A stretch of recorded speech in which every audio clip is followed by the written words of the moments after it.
All right, everybody. So, for a fun one, we just got done looking at ethical egoism as a moral theory, which essentially says that whatever's in your best interest is what's moral. And that's how you determine morality is what's good for you and what's not good for you. Is it good to exercise, keep our promises, save before we spend?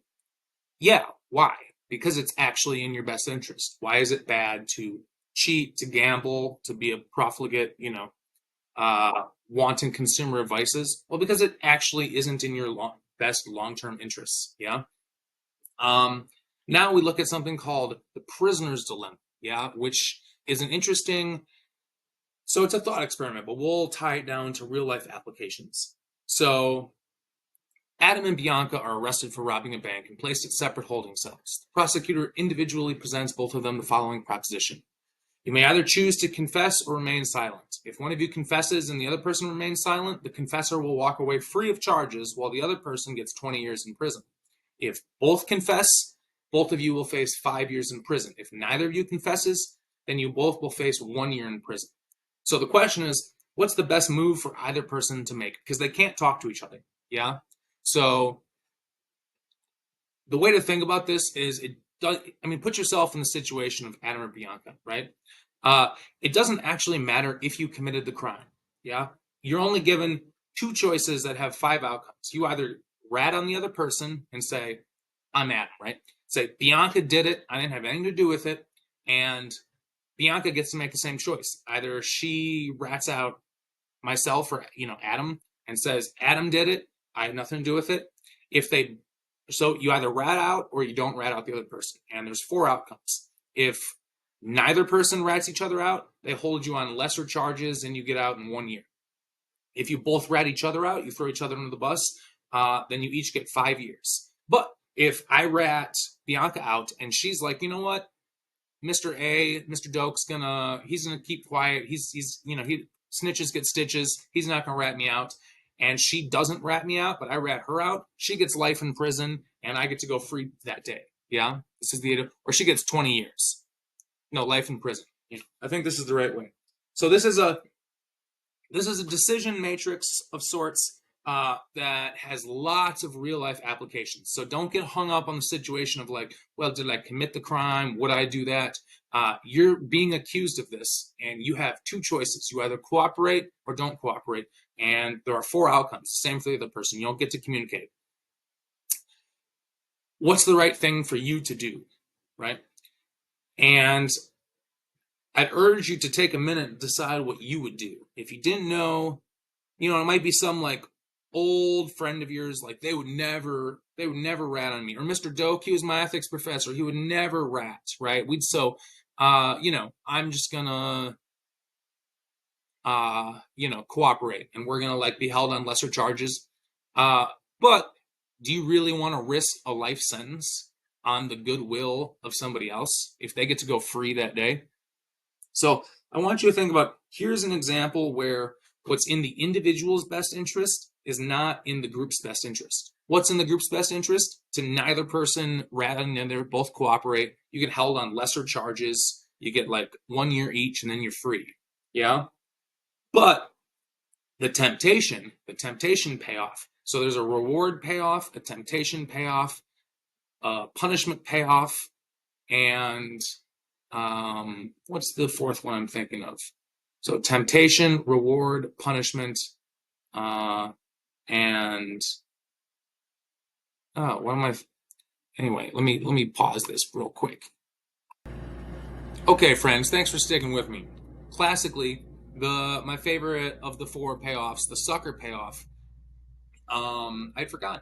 So here we have it laid out. If you both cooperate, neither person rats out the other person, that's the reward payoff. You both get 1 year. That's the best for all groups. The sucker payoff is where I think I'm going to trust Bianca. I'm not going to rat on her. She rats on me, and I get a life sentence. She goes free that day. Yeah.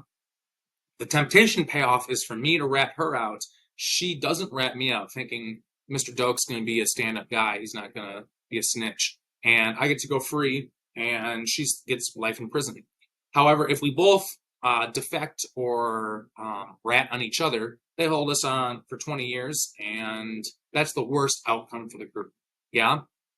So I urge you to think about other situations. In the book, they give the example of the two who cheated on the assignments and their grades are kind of on the line.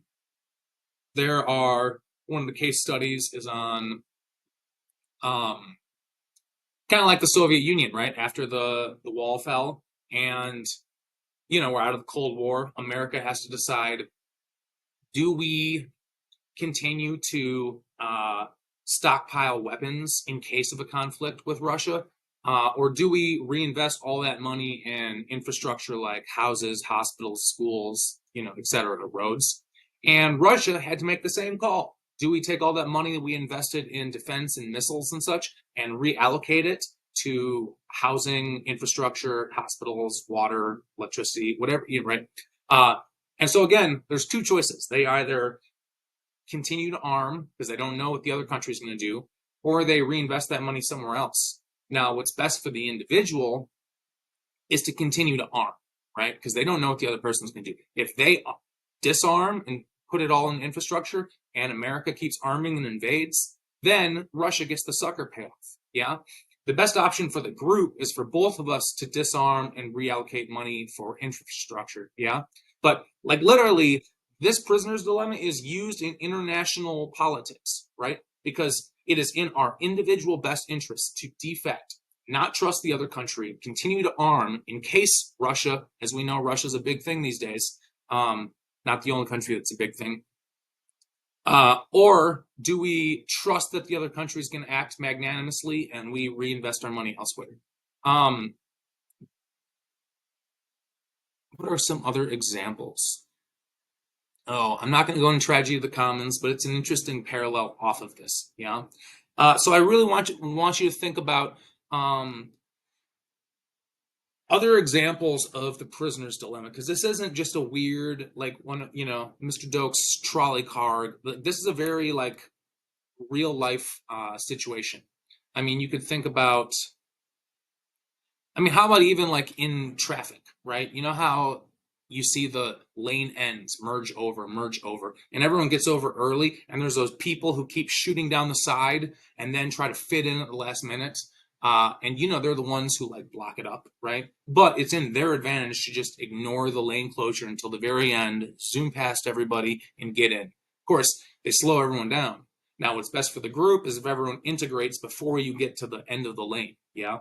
Um, where else does that play out?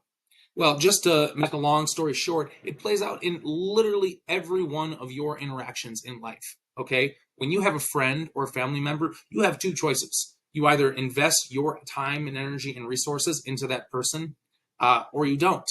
And they either invest their time and energy and resources into you, or they don't. And there's four outcomes.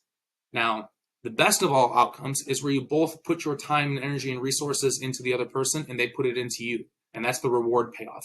Yeah. So when your friend calls you up in the middle of the night needing to talk or having a crisis or needing to get picked up, you wake up even though you don't want to. You give your time, energy, and resources to them, hoping they give it back to you. Yeah. Now, the opposite sometimes happens, especially with siblings. You give each other the punishment payoff. Screw you, screw you. I'm not going to help you. I'm not going to help you, right? Or with spouses or work colleagues, right? You're just like, all right, I'm not going to help you. You're not going to help me. We're going to be cold to each other. Now, the temptation payoff is to give the other person very little time and attention and resources and energy, but they give you tons. Yeah. Hopefully probably everyone has experienced all of these. Yeah, I've been lucky in my life and have had many people do many nice things for me that I didn't always reciprocate. I wasn't mean to them, but when people give you stuff, it's very easy to accept it and just take it in grace as this is your due and proper. Um, but also, I bet you know what the sucker payoff is. Yeah. That's when you think you have a friendship with somebody, you invest lots of time and energy and resources into them. And then when you need something, you need help moving, you're having a crisis, your car broke down, you give them a call. Oh, sorry, I'm busy. Oh, I missed you. Oh, right. They're just not there. They don't have any time for you. They're what we call fair weather friends. That's what we call the sucker payoff. Yeah. And I bet you everybody knows what that feels like. You thought you were investing your energy in building credit with somebody else, but you weren't. They were just going to take and ditch. Yeah. And just to be 100% for a second, I think a lot of us don't actually want to test which of these four categories your friendships fall into. Yeah, I'm gonna be, you tell me. I bet you have friends who you're not sure if you needed help in the middle of the night that they would pick up, right? Or that they would really inconvenience themselves to help you. Now, hopefully, you have some people in your life who no matter what, they will drop it and come to you, right? And hopefully, you have people you'll do the same for. But I bet you there's a lot of you who don't actually want to see exactly to what lengths your friends will go because or you have a hunch, right, that they might not actually uh, be the deep friends. Yeah, because we often test the currency of our friendships too late and are highly disappointed. um, but I'd urge you all to really play around.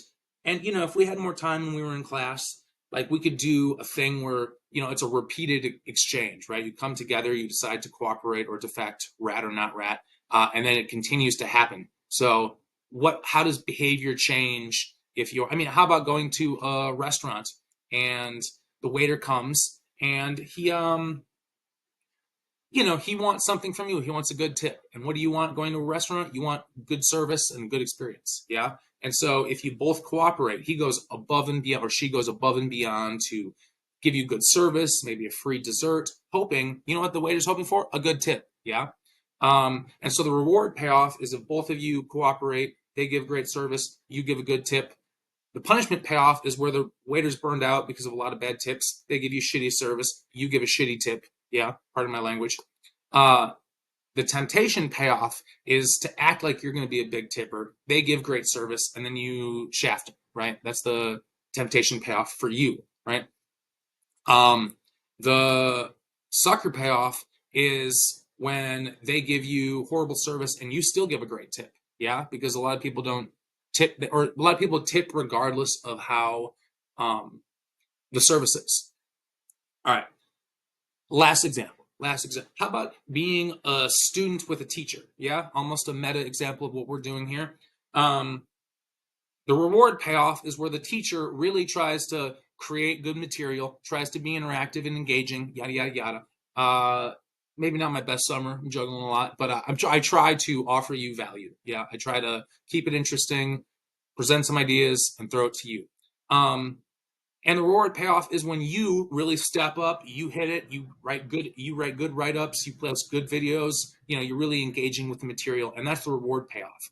Now, the punishment payoff is where I'm burned out and don't care, and I give you real, like, just monotone, whatever, and you don't care either, and so you just kind of phone in assignments. Yeah. What would the what would the temptation payoff be? The temptation payoff for me would be to do very little work and expect you to really do a whole lot of stuff. Yeah. The sucker payoff is if I do all this work, really try to be engaging, and you guys just kind of phone it in.